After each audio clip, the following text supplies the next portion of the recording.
Shalom à tous, bien-aimés, frères et sœurs, grâce et paix sur vous, au nom du Mashiach notre Adon. Bienvenue au sacerdoce du Nazir, la voix sainte. Je suis le Kohen Anazi Nezeria, fils d'Israël biologique de la tribu de Lévi. Alors, mes bien-aimés, je viens échanger avec vous sur un sujet extrêmement important. Le thème que je vais développer avec vous est l'épreuve de la foi. Oui, je vais m'adresser ici à tous ceux qui sont mes fils et filles spirituels de par le monde entier. En tout cas, ce message n'est pas un message pour attirer d'autres personnes à venir à la parole, mais c'est un message d'encouragement, un message d'avertissement, un message qui permet d'amener bien sûr tous ceux qui me suivent là dans l'actualité spirituelle. En quel temps nous sommes actuellement? En quelle période le spirituel nous maintient? Nous sommes dans le temps du jugement. Ça, je répète bien.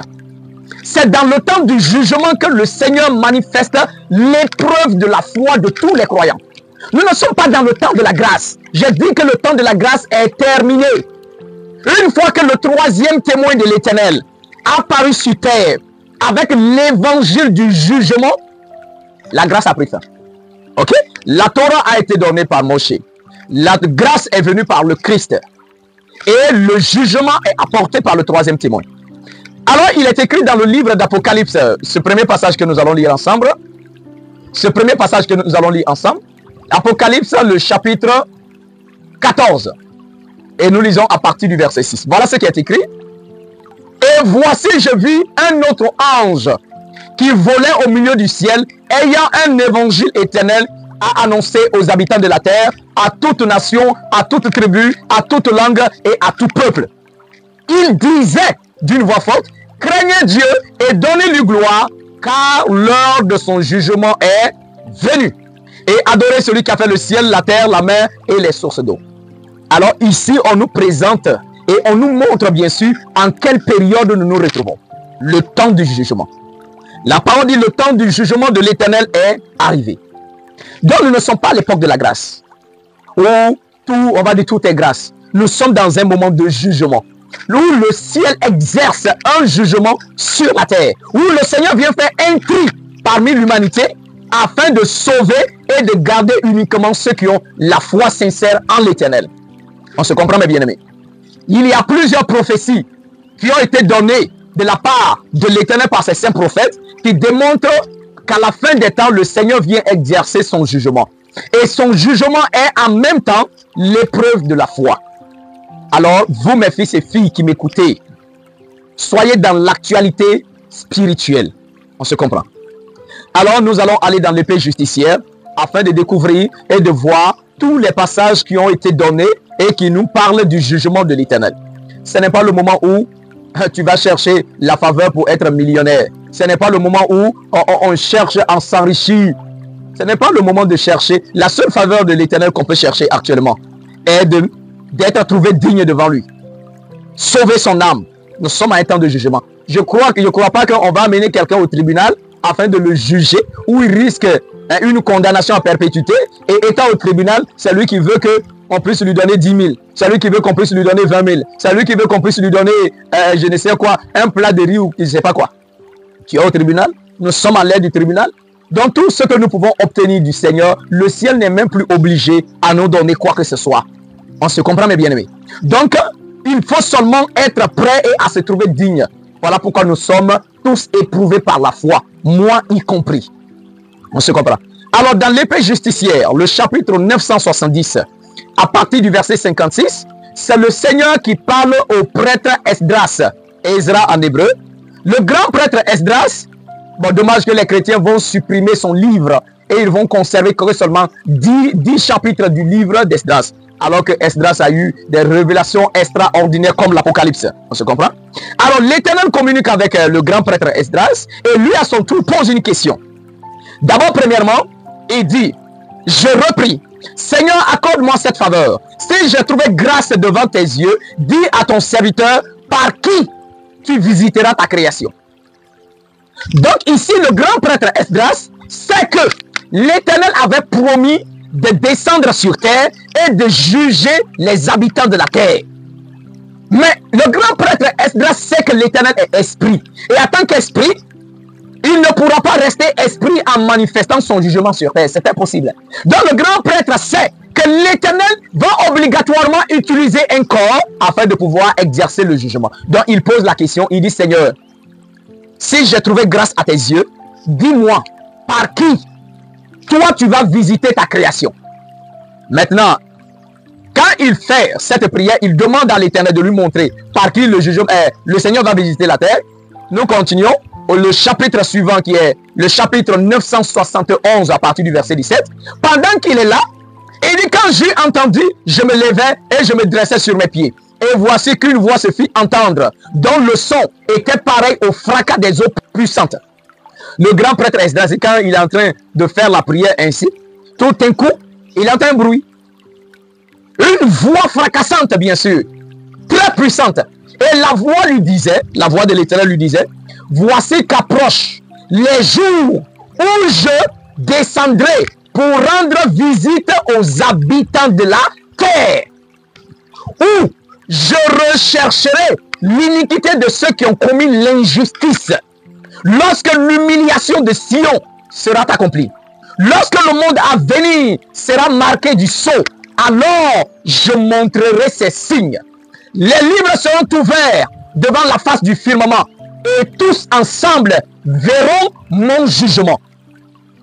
Les enfants d'une année parleront et converseront. Les femmes enceintes mettront au monde des enfants prématurés de 3 ou 4 mois qui vivront et gambaderont. Les endroits ensemencés paraîtront soudainement comme non ensemencés. Et les greniers pleins se trouveront tout à coup vides. La trompette retentira. Et quand tous l'entendront, ils seront saisis de frayeur. Écoutez bien. En ce jour, les amis combattront leurs amis comme des ennemis de la terre. Et ceux qui l'habiteront seront terrifiés. Alors, je vais m'arrêter là et puis on va décortiquer. Déjà, le verset 56 du chapitre 970, le grand prêtre dit à l'Éternel, dis-moi par qui, quelle est la personne que tu as choisie, par qui tu passeras pour visiter ta création. Le grand prêtre dit, Seigneur, montre-moi, parce que je veux tout savoir.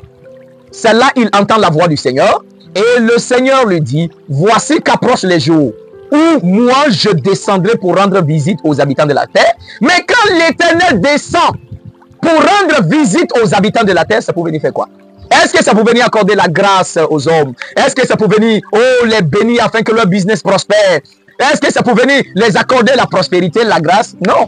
Le verset dit, je m'approcherai d'eux pour rechercher leurs iniquités. Leurs iniquités. C'est ça. Le Seigneur dit, je descendrai, je vais chercher l'iniquité de ceux qui ont commis l'injustice. Il dit, je viens pour les juger. C'est ça le gros problème. Nous ne sommes pas à l'heure de la grâce. La grâce est terminée. Nous sommes à l'heure du jugement du Seigneur. Pas de grâce. Si actuellement tu arrives même à gagner à manger, rends gloire au Seigneur. Si actuellement tu as un endroit où dormir, un vêtement porté, ou également quelque chose à manger, c'est suffisant. Mais chercher à s'enrichir, là, ça c'est autre chose. On se comprend? Oh, c'est que tu désires, le ciel va te donner comme ça. Non, il y a l'épreuve de la foi. Le Seigneur est descendu sur terre afin de faire un tri et de choisir ce qui lui appartient. Mais avant de faire le choix, il y a l'épreuve de la foi. Tout le monde doit passer par l'épreuve de la foi. Moi-même y compris. Tout le monde. L'épreuve de la foi, c'est écrit. Alors, le Seigneur dit, je descends pour chercher l'iniquité de chacun. Maintenant, quel est le processus que le Seigneur utilise pour rechercher l'iniquité? Il y a des personnes, tant qu'ils ont tout, oh, ils sont bien, ils font la prière. Mais dès qu'ils perdent tout là, ou bien dès qu'ils perdent quelque chose, c'est là que sa vraie nature sort. Donc, c'est pour dire qu'on a des comportements, ou soit on a des péchés camouflés à l'intérieur. Mais le Seigneur nous fera passer toutes les épreuves de la foi pour voir si la foi que tu crois avoir est authentique ou non. Job a passé l'épreuve de la foi. Beaucoup même ne savent même pas l'histoire de Job. Et on dit que non, l'Éternel était là, les fils de Dieu sont venus se prosterner devant l'Éternel. Satan aussi est venu. Voilà, l'Éternel dit, tu viens d'où? Et dit, moi je viens de parcourir toute la terre. L'Éternel, est-ce que tu as vu Job, mon serviteur? Il est intègre dans toute sa voie. Et Dieu le livre entre les mains de Satan. Voici l'histoire chrétienne. Voici l'histoire du christianisme sur la vie de Job. Mais pourtant, ce n'est pas le cas. La vraie histoire de Job, Job était un païen, un idolâtre qui était là. Et un jour, Job est un homme le plus riche de la région, a commencé à réfléchir sur le vrai créateur, sur le vrai Seigneur. Il réfléchit. Il réfléchit. Est-ce que les idoles que nous adorons dans le sanctuaire là-bas, est-ce que ce sont des vrais seigneurs? Il réfléchit. C'est là que le Seigneur envoie un ange pour instruire à Job que les idoles qui sont adorées dans ce sanctuaire là-bas, parce que Job avait à côté de sa maison un sanctuaire d'idoles, bien sûr. C'est là que l'ange lui dit, c'est Satan qui est adoré là-bas. Donc, ce n'est pas le vrai Dieu. Alors, Job est enseigné par l'ange à connaître le Seigneur Tout-Puissant. Donc, Job, désormais, connaît le Seigneur. Et Job décide maintenant de servir l'Éternel. Il décide maintenant de marcher dans la voie du Seigneur.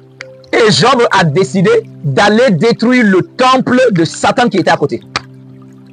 Bon, il veut servir le Seigneur, c'est bien. Il veut œuvrer aussi pour le royaume de la lumière, c'est bon.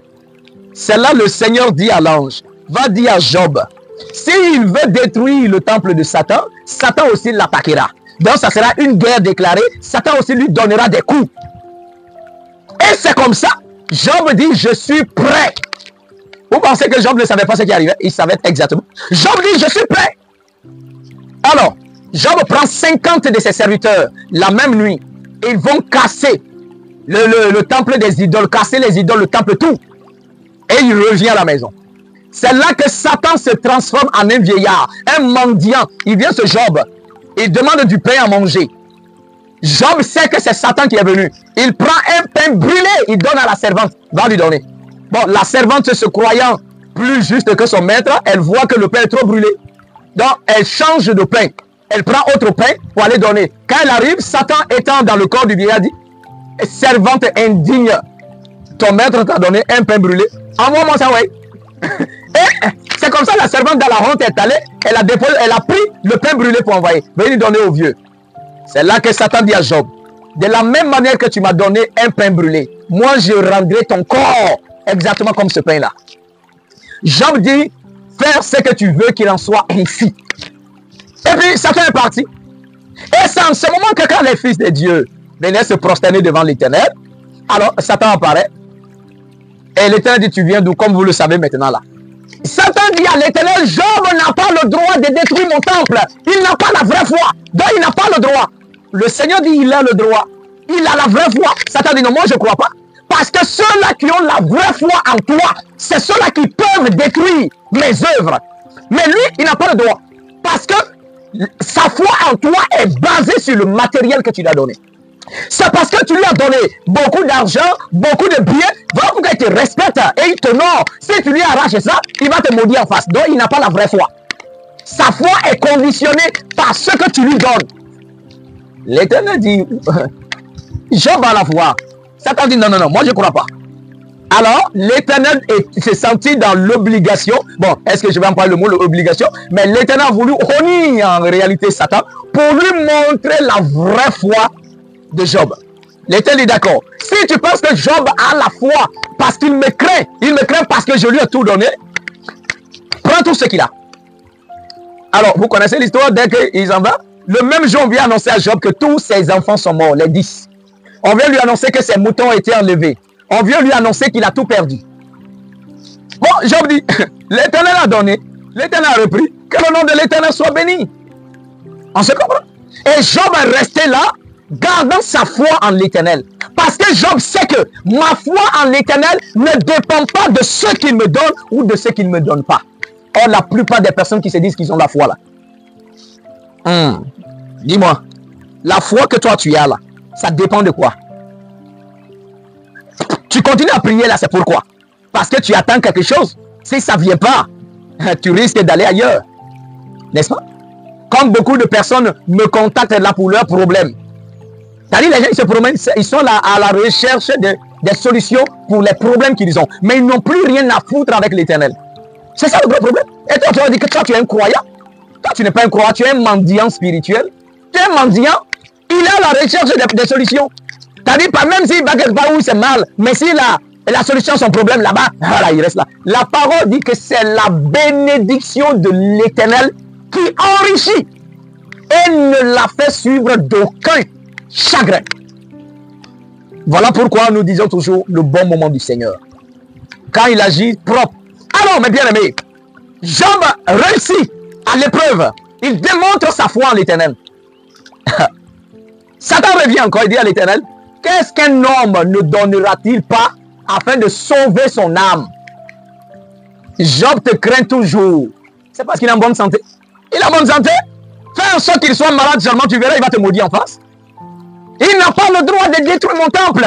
Seuls ceux qui ont la vraie foi peuvent détruire mes œuvres. Job n'a pas le droit de détruire mon temple.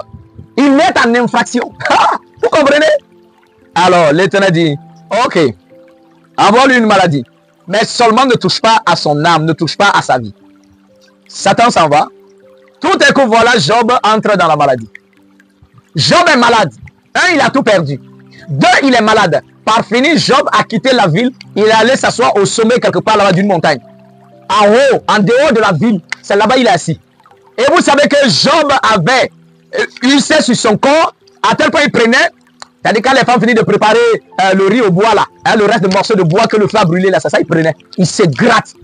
Job, son corps commence à pourrir. Il y avait les vers qui quittaient, qui tombaient. Job prend les vers là, il dit, hey, mon ami, celui qui t'a mis dans mon corps ne t'a pas donné l'ordre de sortie. Il reprend, il remet les vers à sa place. Vous savez, Job a fait combien d'années dans la maladie? C'est quand même exagéré. Job a fait 47 ans. 47 ans de douleur. 47 ans de maladie. On se comprend un peu. 47 ans. Bon, les hommes à l'époque vivaient longtemps. Donc 47 ans. Bon, c'est nous aujourd'hui, déjà, quand tu as 80 ans, déjà même tu es yoko. Donc on dit que toi tu es presque allé à la tombe, tu es presque mort. Mais comme elle vivait longtemps, donc 47 ans de douleur, de maladie, à tel point que la femme de Job, celle qui était la première dame de tout le pays, de toute la région, cette femme se sentait obligée désormais d'aller travailler comme servante pour avoir juste un peu à manger. Donc elle partait puiser de l'eau pour envoyer aux grands dignitaires là. Et on lui donnait un peu de nourriture. Par fini, c'était compliqué. Un jour, Satan se déguise en un commerçant qui est en train de vendre du pain au marché. La femme est venue mendier le pain. S'il te plaît, monsieur le commerçant, est-ce que tu peux me donner au moins 3 pains pour que je puisse nourrir mon mari, je t'en supplie. Ah, ok. Satan, dans le corps du commerçant, dit, si tu veux que je te donne les 3 pains, il faut me vendre tes cheveux. La femme, elle n'a pas d'autre solution. Donc, elle s'assoit. Satan, dans le corps du commerçant, prend le ciseau, va raser la femme là très bien. À l'époque, c'était la honte pour une femme d'avoir la tête rasée. C'est sa gloire. La femme l'a vendu sa gloire pour que son mari ait à manger. Et elle vend les cheveux et on lui donne les pains pour partir. Ça, en partant que Satan se cache toujours derrière la femme pour aller. Arrivé, la femme dit à Job, c'est Satan qui parle maintenant par elle. La femme dit, attends, tu as vu aujourd'hui ma tête? Tu as vu comment on a pris ma gloire juste pour avoir du pain? Tu souffres. Nous aussi on souffre pour mettre fin sur toi, ta souffrance là. Maudit Dieu et puis meurs. Mets fin à ta souffrance. Satan voit que, Job voit que c'est Satan. Job dit à Satan, mais si tu es garçon, pourquoi tu te caches derrière ma femme pour parler? Sors, affronte-moi. Affronte-moi et puis on va parler. Mais pourquoi tu te camoufles derrière ma femme? Et c'est là que Satan sort derrière la femme. Et commence à parler avec Job. Par fini, Satan dit, ouais, mon ami, tu as eu la vraie foi. Et en plus, tu ressembles à un homme que quelqu'un d'autre l'a terrassé. C'est-à-dire, je t'ai fait terrasser. Tu es par terre. Mais en réalité, c'est toi le victorieux. Satan dit, je me soumets à toi. Et Satan s'est retiré. Et quand il s'est retiré, les gens de la ville disaient que, surtout la femme de Job disait que mes enfants, ils sont morts. La maison s'est effondrée sur eux. On n'a même pas pu les enterrer dignement. Et au fond, au moins que les gens viennent m'aider afin que je récupère le corps de mes enfants pour les enterrer. Job dit que tes enfants sont au ciel. Ils ne sont plus là-bas. Ils sont au ciel. Les gens ne croyaient pas. Job dit, ok, venez, je vais vous montrer. On l'a aidé à se tenir debout. Et Job les a montrés au ciel, ses enfants qui étaient au ciel. Ah, la femme était soulagée vraiment de voir que ses enfants sont au ciel. Donc, elle s'est retournée dans son lieu de travail, où elle dormait même où il y avait les moutons là, dans une bergerie. C'est là-bas qu'elle travaillait. Donc, elle s'en va, où on verse l'eau pour que les animaux puissent boire. Là, quand elle les a donné à manger, elle s'est étendue comme ça, pour se reposer, et elle est morte. Citis, il s'appelait Citis, elle est morte. Donc, quand Job a été rétabli, c'est là que Job va épouser Dina. Dina qui était la fille du père Jacob. Le père Jacob a eu 12 fils. Et Dina qui avait été violée par le prince de Shichem. C'est comme ça. Donc, c'est Dina qui va être l'épouse de Job, la seconde épouse de Job, et avec qui le Seigneur va restaurer. Et Job a reçu en réalité le double de tout ce qu'il a perdu. Donc, vous voyez l'épreuve de Job et il a surmonté. Ça, le mot qui est intéressant, Satan dit à l'Éternel, seuls ceux qui ont la vraie foi peuvent détruire ce que je fais. Mais ceux qui n'ont pas la vraie foi en toi n'ont aucun droit sur moi et ils n'ont aucun droit de détruire ce que moi je fais. Maintenant la question, as-tu la vraie foi? Ou ta foi est basée sur ce que le Seigneur t'a donné? C'est ça le gros problème. Alors, eh bien, il faut faire attention. Donc, dans le livre, l'épée justicière, le chapitre 961, à partir du verset 17, comme on vient de lire, alors l'Éternel dit, je vais descendre à l'heure du jugement et je vais rechercher l'iniquité de chaque personne. Rechercher l'iniquité, le Seigneur te tourne, il te retourne, il te remet là pour voir l'iniquité qui est à l'intérieur de toi. Il te bouscule, il te met ici, il te tourne là-bas. Voilà pourquoi même le passage dit que quand même on vient à la Torah, on est éprouvé. Alors, mes bien-aimés, le Seigneur nous éprouve. Mais attendez, il y a un verset qui m'a toujours fatigué. En fait, quand je dis fatigué, c'est-à-dire quand j'ai compris ce verset-là, moi-même j'ai questionné le Seigneur. Pas questionné pour dire pourquoi c'est comme ça. Mais j'ai voulu comprendre davantage. Dans l'épée justicière, le chapitre 799, il est écrit, mon fils, si tu entreprends de servir le Seigneur, prépare ton âme à l'épreuve. Ah, c'est déjà l'avertissement est clair. Ça c'était dans mes débuts. J'ai dit au Seigneur de moi être ton serviteur, à marcher dans ta volonté. Et ce jour, je vais méditer, j'ouvre, poum, je tombe là. Le premier verset dit, mon fils, si tu entreprends de servir le Seigneur dit, prépare-toi. Il dit, prépare ton âme à l'épreuve. Je dis, aïe, mais si je vais servir le Seigneur, c'est une bonne chose, non? Mais pourquoi dans le service que je vais rendre au Seigneur, je dois être éprouvé? Ou à tel point je dois me préparer d'abord. On dit, mais c'est une bataille. C'est une bataille. Nous sommes dans un combat entre ces deux mondes, le monde de l'Éternel et le monde de Satan. Et si tu te mets du côté de l'Éternel, en voulant marcher dans sa volonté et lui obéir, mais tu t'es mis dans le camp opposé à Satan, donc automatiquement, tu dois être éprouvé. Parce que le Seigneur ne vient pas recruter des nullards, des mendiants spirituels, des vauriens dans la foi.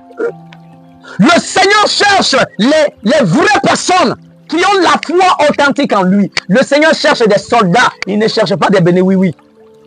Voilà pourquoi même en Israël, quand on devrait aller à la guerre, le Seigneur dit, le grand prêtre se met là, il pose la question. Celui qui a peur, il n'a qu'à retourner. Celui qui a peur, il n'a qu'à retourner à la maison. Parce qu'il ne faudrait pas qu'il décourage les autres sur le champ de bataille. Il n'a qu'à retourner. Donc le verset dit, si tu entreprends de servir le Seigneur, prépare ton âme à l'épreuve. Le verset continue. Il dit, rends ton cœur droit et sois constant et ne te précipite pas au temps du malheur. Le verset dit, sois constant, reste constant. Pendant le temps du malheur qui arrive, ne te précipite pas. On n'a pas dit que quand tu veux servir le Seigneur, quand tu es dans la volonté du Seigneur, le malheur ne vient pas, ça vient. Nous sommes dans un monde accompagné de bien et de mal. C'est le principe de ce monde, ta prière ne peut même pas changer. Dans le livre de Psaume, le chapitre 91, le Seigneur dit, je serai avec toi dans la détresse, afin de te délivrer. Mais ma question, je serai avec toi dans la détresse. Oh, pour te délivrer. Mais enlève la détresse là en même temps. Le Seigneur dit, la détresse, je n'enlève pas. La détresse est là. Tu vas subir la détresse parce que tu es dans ce monde-là. Mais pendant que tu es dans la détresse, moi, comme je suis compatissant, le mot compatissant, ça veut dire partager la douleur. Partager les souffrances de l'autre. Donc pendant que la détresse sera là, moi, je serai avec toi dans la détresse. C'est toi que je me prépare à enlever de la détresse. Mais la détresse reste là. Voyez le problème. Donc le Seigneur dit, pendant le temps du malheur, ne te précipite pas. Verset 3.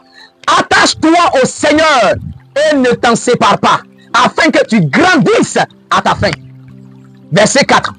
Et le verset là, ça m'a fatigué au départ. Il dit, tout ce qui vient sur toi accepte-le. Il dit, hey, dans les vicissitudes, d'accord, de ton humiliation, sois patient.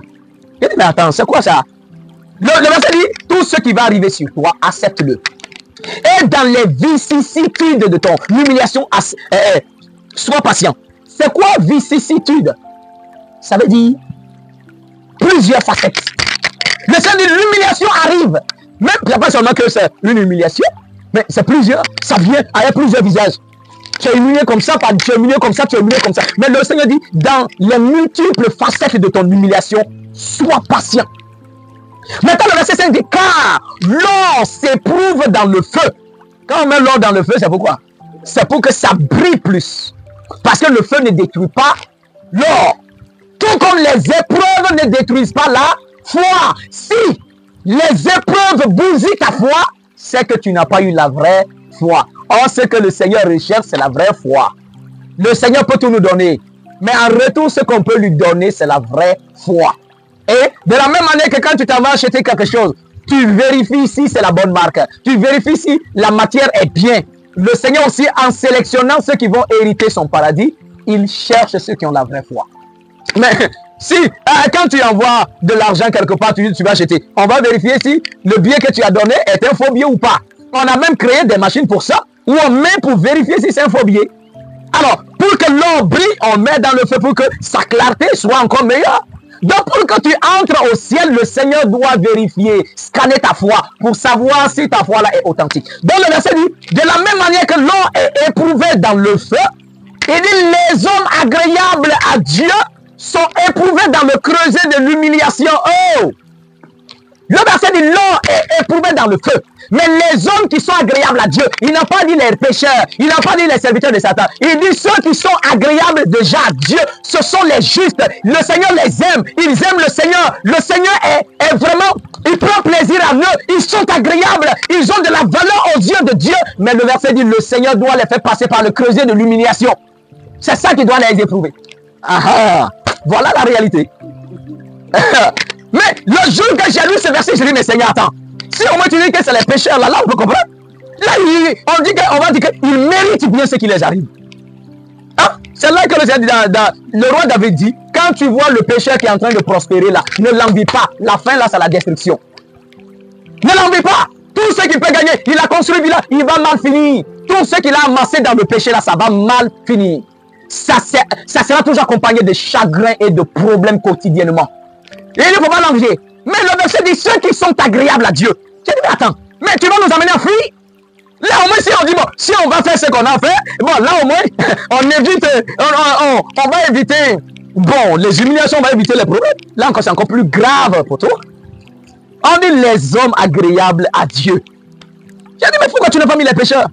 Il dit, les hommes qui sont agréables à Dieu, ils sont éprouvés par le creuset de l'humiliation. C'est-à-dire, le Seigneur permet, parce qu'il y a comment on va dire ça? Il y a un débat sur ta vie. Satan dit que non, Seigneur, lui, tu ne peux pas le bénir. Parce qu'il n'a pas la vraie foi. Tu ne peux pas le bénir. Toute bénédiction de la part de l'Éternel est d'abord, Satan dit non, il ne peut pas être béni. Parce que sa vie n'est pas propre. Il ne croit pas en toi. Le Seigneur dit, ah, il me croit, bien sûr. Il respecte, mais Satan dit, c'est pas vrai. Satan dit, c'est pas vrai. On doit l'éprouver. C'est le principe on doit l'éprouver pour savoir. Nous aussi, on doit noter. Nous aussi, on doit noter pour savoir si vraiment il mérite ce que toi, tu veux lui donner là. C'est la même chose qu'il a fait à Abraham. Hein? C'est la même chose qu'il a fait à Abraham. Quand le Seigneur demandait Isaac en sacrifice, c'était la même chose. Un jour, Isaac avec Ismaël qui avait été circoncis à l'âge de 13 ans, était en train de se glorifier. Il dit à son frère, moi là, quand j'avais 13 ans, voilà, c'est là que mon père m'a circoncis. C'est là qu'Isaac dit, toi, tu te glorifies parce qu'on t'a circoncis à 13 ans, quoi. Donc, tu penses que tu as vraiment obéi, que tu te glorifies. Et il dit, tu me vois là, moi, là. Si le Seigneur demande de me sacrifier, je ne vais pas refuser. La parole, quand l'enfant dit ça, le ciel a enregistré sa parole. On se comprend? Et un jour, Satan aussi encore vient toujours se présenter dans l'assemblée. Il dit, le Seigneur dit, toi, mais tu viens d'où? Je viens de parcours. Le Seigneur dit, tu as constaté quoi? Il dit, moi, c'est que j'ai constaté les hommes. Quand ils ont un problème, ils font des prières, ils font des offrandes, ils font des holocaustes. Mais une fois qu'ils ont reçu ce qu'ils voulaient, c'est fini. Il dit, tu vois Abraham, non? Quand il n'avait pas d'enfant, il faisait des holocaustes par ici, par là. Il levait les autels ici. Mais dès que tu lui as donné Isaac, ça fait aujourd'hui 37 ans. Il n'a pas encore bâti d'hôtel en ton nom. Donc tu vois, il voulait seulement ce qu'il voulait. Mais quand tu lui as donné, plus. Donc, il n'a pas la vraie foi en toi. Oh, l'Éternel dit, ah, ok, si tel est le cas. Satan dit, tu vois, l'enfant que tu lui as donné, il aime l'enfant là même plus que toi. Il aime son enfant là plus que toi. Donc, il faut faire, tu vas voir. Bon, l'Éternel aussi doit prouver. Parce que c'est ça. Quand on est dans quelque part, le camp adversaire aussi nous regarde. L'Éternel aussi doit prouver que Abraham a la foi. C'est là il appelle Abraham, il dit, offre-moi ton fils. Bon, Abraham n'a pas eu de problème. Abraham avait la foi. Mais le seul problème d'Abraham, comment séparer l'enfant de sa mère? C'était ça le problème. Parce que la maman aimait tellement l'enfant et elle n'acceptait pas que l'enfant soit séparé. Donc c'est là qu'Abraham était obligé de dire à la maman, je vais envoyer l'enfant là à l'école de Shem et d'Héber afin qu'il puisse apprendre à servir l'Éternel. Et Shem et Héber, ils habitaient sur la montagne. Donc exactement, c'est là-bas ils partaient. C'est là la maman dit, d'accord, mais s'il te plaît, il ne faut pas le séparer de moi de plusieurs jours. Mais si il doit aller servir, en partant là, ne le laisse pas marcher sur le soleil. Quand il a soif, donne-lui à boire. Et quand il a faim, donne-lui à manger. Ne crie pas sur lui. Un jeune homme de 37 ans. Un jeune homme de 37 ans, on dit, on ne peut pas le laisser marcher en bas du soleil. La maman dit, mon homme est lié à lui. Ok, une fois de plus encore, la maman accepte. On prépare les bagages pour aller. Pendant qu'ils sont en train de partir, Satan se transforme en un vieillard avec un bâton en main. Il vient voir Abraham. Il dit, ah, tu es vraiment sûr que la voix que tu as entendue est vraiment la voix de Dieu? Dieu est aussi cruel de te donner un enfant et c'est le même enfant qui te dit de le sacrifier? Non, tu n'as pas bien entendu. Donc, tu n'as pas bien entendu. Dieu ne peut pas faire ça. Il est trop amour pour ça. Abraham a reconnu rapidement que c'est Satan. Il dit, dégage. Satan quitte. Il passe par derrière. Parce qu'en partant sur la montagne là, Abraham a pris ses deux serviteurs, c'est-à-dire Abraham lui-même, Isaac, et puis il a pris également un autre serviteur, son plus proche là, Eliezer de Damas, et puis il a pris Ismaël, parce qu'en ce temps, Ismaël était avec lui. Il a pris Ismaël pour aller.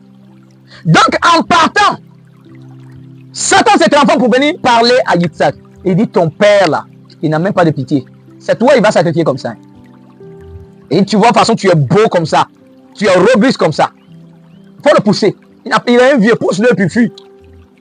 C'est là qu'il dit, papa, est-ce que tu entends ce que le vieux l'a dit? Son père dit, il ne faut pas l'écouter, c'est Satan. Satan est vaincu, encore une fois, il s'en va. Donc, il va devant, Satan se transforme en une rivière pour bloquer le chemin. Abraham arrive à l'endroit, il y a l'eau, d'accord, on va traverser. Ils entrent dans l'eau. Mais pendant qu'il évolue, l'eau monte, jusqu'à ça arrive dans leur cou. Abraham dit, mais attends, moi je connais toute cette région-là, il n'y a jamais eu de l'eau ici. Dès qu'il se rappelle que c'est Satan, il le réprimande, l'eau disparaît. Comme Satan voit qu'il a échoué, il court. Il s'en va voir la maman de Yitzhak, maman Sarah, pour dire, j'ai vu ton mari. Lui là, il n'a pas pitié. Je l'ai vu, il va sur une montagne là-bas pour sacrifier ton enfant. Ah, la maman était dépassée. Puisqu'il s'est transformé en un vieux pour parler. Donc la maman pensait que c'était le cas. Donc elle a paniqué. Elle a commencé à chercher vraiment où Abraham était parti. Elle arrive à Hébron avec ses servantes. Elle demande, on dit, ah, il est parti. Pendant ce temps, Abraham arrive à la montagne. Oh, vous connaissez l'histoire. Il veut vraiment obéir au Seigneur. Le Seigneur dit, stop. Je vois maintenant que tu crains et tu me respectes et tu crois à ce que je dis. Et le Seigneur envoie un truc là, un bélier là, pour remplacer. Satan fait pousser un buisson qui mélange les cornes du bélier. Oh! L'animal qu'on doit sacrifier, en ce temps, puisque c'était permis en ce temps, l'animal sacrifié ne doit pas être blessé. Oh, un buisson, c'est compliqué. Surtout avec les cornes mélangées, Satan fait pousser ça comme ça. Pour empêcher Abraham de prendre. Par finir, Abraham a su enlever. Et puis, il a fait le sacrifice. Satan tout honteux, il est parti. Quand il est parti, il retourne pour voir maman Sarah. Il dit, tu sais, l'information que je t'avais donnée là, c'était pas vrai. Ton mari n'a pas tué ton enfant, donc l'enfant est vivant. Bon, la femme dit, elle est tombée morte. Elle dit tellement là. Elle était étonnée, elle a sursauté, son âme est sortie en même temps. C'est comme ça, maman Sarah, elle est morte. Et quand Abraham revient, on trouve qu'à Hébron, que sa femme est morte. Ah, c'était catastrophique. Ils ont pleuré. Donc voilà encore Satan qui empêche le Père Abraham d'accomplir la volonté. Par toutes sortes d'épreuves et de tentations. Donc, la parole dit ici, les hommes agréables à Dieu sont éprouvés par le creuset de l'humiliation. Des difficultés qui viennent. Le verset 6 dit, aie foi en l'Éternel et il te relèvera. Rends tes voies droites. C'est ce qu'on te demande. Pendant les difficultés, rends ton cœur droit seulement. Mais il y a d'autres là, quand il y a des difficultés, là même là, celle-là même, il cherche la voie d'égarement. Le verset dit, attention, rends tes voies droites et espère en lui. Il dit, vous qui craignez le Seigneur, attendez sa miséricorde et ne vous détournez pas, de peur que vous ne tombiez. Vous qui craignez le Seigneur, ayez foi en lui et votre récompense ne se perdra pas. C'est une épreuve que vous devez traverser. Et derrière l'épreuve, il y a toujours la récompense de l'épreuve. Maintenant, le verset dit, vous qui craignez le Seigneur, espérez le bonheur, la joie éternelle et la miséricorde. Considérez les générations antiques. C'est-à-dire, regardez les générations d'avant.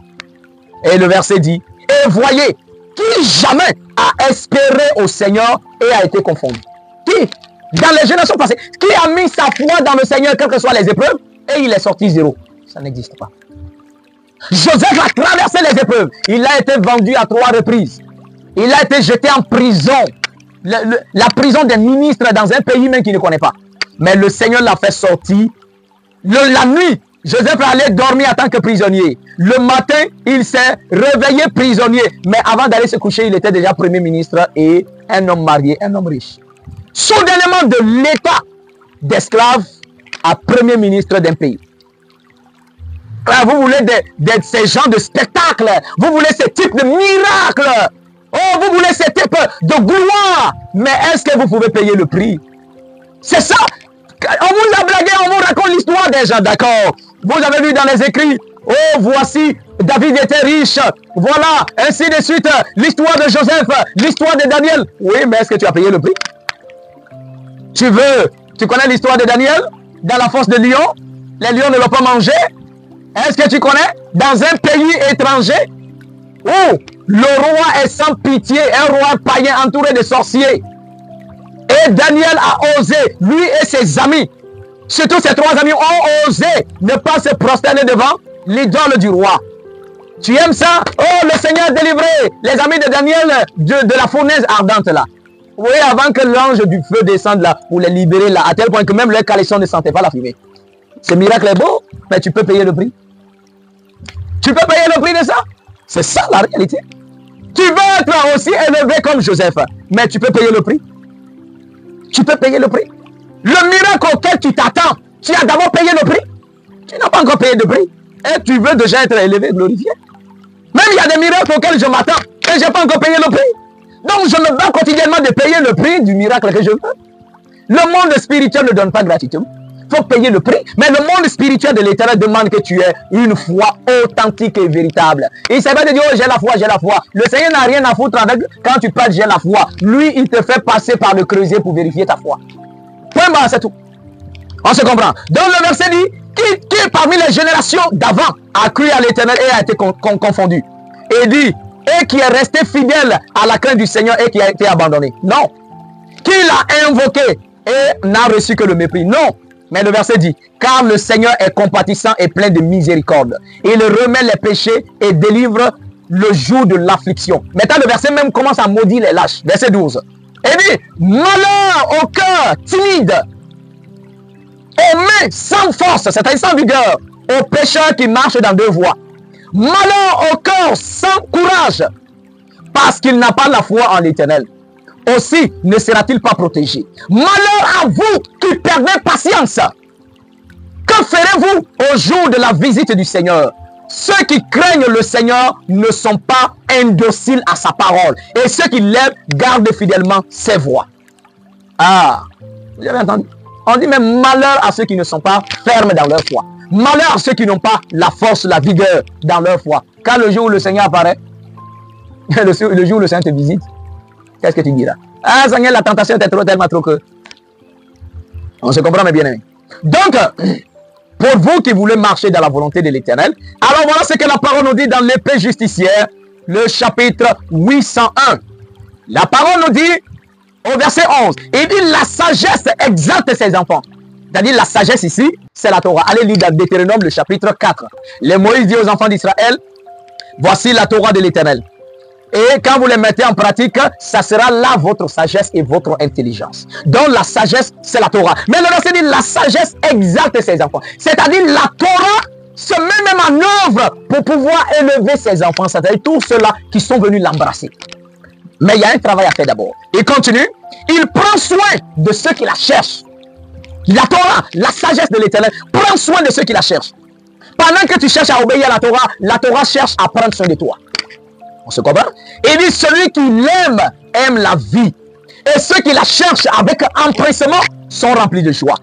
Celui qui la saisit aura la gloire en partage. Celui qui saisit la Torah, qui saisit la voix de l'Éternel, la sagesse de l'Éternel, aura la gloire en partage. Et le verset dit, et partout où il entrera, le Seigneur le bénira. Verset 14. Ceux qui la servent, servent le Saint. Ceux qui servent la Torah sont en train de servir l'Éternel. On se comprend. Et le verset continue. Et ceux qui l'aiment, ceux qui aiment la Torah, sont aimés du Seigneur. Le Seigneur n'aime pas tout le monde. Il déteste des personnes. Il déteste les rebelles à la Torah. Il déteste ceux qui ne veulent pas obéir à sa parole. Mais ceux-là qui aiment la Torah, le Seigneur les aime. Maintenant, le verset dit, celui qui l'écoute jugera les nations. Et il continue. Et celui qui vient à elle habitera en sécurité. Celui qui met sa confiance en elle l'aura en partage. Et sa postérité, c'est-à-dire ses enfants, en gardera la possession. Mais, le verset 17 dit, car au début, c'est-à-dire quand tu viens à la Torah, tu viens d'avoir, le verset dit, au début, elle s'engage avec lui dans une voie difficile. Elle amène sur lui la crainte et la frayeur. Elle le tourmente par sa dure discipline jusqu'à ce qu'elle puisse se fier à lui. Maintenant le verset dit, et par la suite, et qu'elle l'ait éprouvé par ses préceptes, c'est-à-dire les commandements. Mais alors, elle revient à lui par le droit chemin et elle le réjouit et lui révèle ses secrets. Les gens ont les secrets pour s'enrichir, les secrets de la prospérité, les secrets de ceci ou cela. Vous pensez que ces secrets-là, on donne comme ça? La Torah, la volonté du Seigneur, ce n'est pas écriture. Il y a l'esprit de la Torah derrière. C'est pour que tu aies les secrets de la réussite du succès, secret de ceci, secret. Vous aimez trop les secrets. Les secrets-là, ça se paye. Mais même quand vous partez chez les Illuminati, les francs-maçons là, avant que tu aies accès aux secrets là, on va t'initier, tu vas parcourir beaucoup d'étapes avant d'arriver là. On se comprend? Tu n'arrives pas quelque part puis on te montre les secrets. Le verset dit ici, dans les écrits, il faut d'abord que l'esprit de la Torah arrive d'abord à s'engager avec toi dans une voie difficile. Parfois tu te poses la question, mais je suis rentré dans quoi? Ah, je suis rentré dans quoi même? Peut-être avant même ma vie était encore un peu plus mieux que ça. C'est là que tout devient un peu compliqué. Le verset dit, la Torah, l'esprit de la Torah s'engage avec toi dans une voie difficile. Et le verset continue. Parce que l'esprit de la Torah veut voir si tu es digne de confiance. Avant de te révéler les secrets, voir si tu es digne de confiance. C'est pas moi qui l'ai écrit. C'est pas moi qui l'ai écrit. Hein? Même quand vous partez prendre la Bible catholique, ça y est dedans. Allez voir la Bible catholique dans le livre de Siracide, ou qu'on appelle aussi Ecclésiastique, ça y est dedans. On se comprend? Alors, maintenant le verset dit, pour voir si elle peut se fier à toi. Et qu'elle t'ait éprouvé d'abord par les préceptes de la Torah. Ne fais pas ça, ne va pas là-bas, ne fais pas ci, ne fais pas ça, ne fais pas ça. Les commandements de la Torah. Et maintenant le verset dit, alors quand tu auras réussi, maintenant le verset dit, alors elle reviendra à toi dans le droit chemin. Commence à te réjouir et à te révéler maintenant les secrets. Comment faire pour t'en sortir? Comment faire ceci? Ça sort. Les secrets sortent. Ça sort. Parce que l'esprit de la Torah t'a fait confiance. Tu as réussi à l'épreuve. Maintenant tu es venu, tu n'as même pas encore passé tes épreuves et tu veux déjà les secrets. Non, tu dois d'abord être tourmenté d'abord par l'esprit de la Torah. On doit d'abord t'éprouver pour voir si tu es digne de foi. C'est comme ça. Alors, maintenant le verset continue. L'épée justicière, le chapitre 803, à partir du verset 18, il dit, mon fils, dès ta jeunesse, adonne-toi à l'instruction, c'est-à-dire à la Torah, parce que le mot Torah en hébreu veut dire instruction, direction. Il dit dès ta jeunesse, adonne-toi à l'instruction. Jusqu'à tes cheveux blancs, tu trouveras la sagesse. Approche-toi d'elle, c'est-à-dire approche-toi de la Torah comme un laboureur. C'est ça le processus. Comme un laboureur et un semeur. Et attends ses bons fruits. Et dit pendant un peu de temps, tu auras de la peine à la cultiver. C'est-à-dire quand tu viens à la Torah, tu n'es pas habitué. Ta vie est indisciplinée. Oh, la Torah, c'est la discipline. Dis pendant un peu de temps, tu te sentiras vraiment mal. Parce que tu n'es pas habitué. Ne fais pas ci, ne fais pas ça, ne va pas là-bas, ne mange pas ci, ne fais pas. C'est difficile pour toi au début. Mais le verset dit, c'est comme un cultivateur. Il prend le temps d'abord de cultiver. Il dit, au début, tu auras du mal à la cultiver. Mais bientôt, tu mangeras les fruits. Le verset 20 dit, combien elle est escarpée pour les ignorants. Il dit, l'insensé ne restera pas attaché. Comme une lourde pierre d'épreuve, ça pèse sur lui et il ne tarde pas à la rejeter. Vous voyez? Tout est écrit, tout est écrit. Donc, quand on est venu à la Torah, on s'est d'abord rodé dans tout ça. Le verset dit, l'insensé ne restera pas attaché à la Torah. Parce que la Torah sera pour lui comme une lourde pierre d'épreuve. Ça va peser sur sa tête, mais pas venir. Il jette là-bas. Il jette là-bas et puis il gagne temps. Je m'en vais. Enfin, là, trop compliqué. Chacun en va qui est difficile comme ça. Et l'insensé ne restera pas attaché à ça. Comme une lourde pierre, il jette là-bas et puis ça va. Maintenant, le verset dit, car la sagesse justifie son nom. C'est-à-dire, la Torah justifie son nom. Le verset dit, elle ne se découvre pas au grand nombre. Elle ne se découvre pas au grand nombre. Ceux qui pratiquent la Torah, ce sont les meilleures personnes de l'humanité. Ce sont des personnes que le ciel voit et dit, ouais, vous êtes les meilleurs. C'est comme ça. Le verset est clair. Et le verset dit, n'approche pas de la Torah avec un cœur double. Un hypocrite ne reste pas attaché à la Torah. C'est comme ça. Alors, mes bien-aimés, nous sommes à un moment de jugement. Et en plus, chacun doit passer l'épreuve de la foi. On se comprend? Si tu obéis au Seigneur, tu respectes ses commandements, c'est que tu attends. Si ça ne vient pas, garde ton cœur droit. C'est d'abord la chose à faire. Manger, l'argent, vêtements, maison, enfants, tout ça, ce sont des choses qui viennent. Mais la première des choses, c'est d'abord le salut de ton âme. Si tu te réveilles, tu as encore le souffle de vie, rends gloire au Seigneur. Le reste, c'est éphémère. Tu as 2 enfants, tu as un enfant. Un pour toi est bon, d'autres n'ont même pas encore un. Au moins, tu as un endroit où dormir. C'est bien, d'autres n'ont même pas un coin où dormir. Tu manges 1 fois par jour, 2 fois par jour. Pour toi, bon, il y a d'autres, même 2 jours, n'arrivent pas à manger. Tu es mieux que? Non. C'est la vie, chacun a ses épreuves. Le matériel est éphémère. Ça vient, c'est bon pour nous, mais c'est secondaire. Mais d'abord, la foi qu'on a en l'Éternel et le salut de nos âmes. Voici le point central. Ne manquez pas l'objectif. Gardez votre foi et vos yeux sur le Seigneur. Attendez ce qu'il vous a promis avec patience et amour. La parole dit, écris la prophétie. Garde afin qu'on la lise couramment. Quand elle tarde, attends-la. Car c'est une prophétie dont le temps est déjà fixé. Pas par toi, mais par le ciel. Si elle tarde, attends-la. Quand elle s'accomplira certainement. Car le Seigneur n'a jamais failli à ce qu'il a promis. Garde ta foi en l'Éternel. Sois victorieux de tes épreuves.